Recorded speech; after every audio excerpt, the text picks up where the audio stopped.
Hi guys, welcome to Richard Kabili YouTube channel, and to this video, I will teach you how to show contacts, numbers, and calls on Samsung Galaxy A02. And okay guys, but before we start, kindly subscribe to my YouTube channel by pressing the subscribe button and the bell to notify you if I have new videos. Okay guys, let's start. So okay guys, you'll have to do is go to phone application on your Samsung Galaxy A02. Here in phone, go to 3 dot on the right side on your screen. Okay, tap this. And the pop-up will show. Okay, go to settings.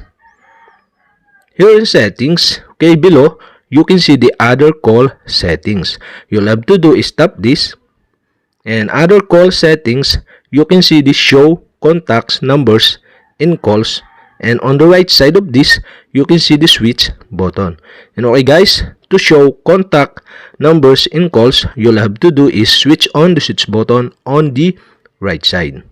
And that's it. Okay, we have successfully show contacts, numbers, and calls on Samsung Galaxy A02. And okay guys, that's it. And if you have a question, kindly comment below.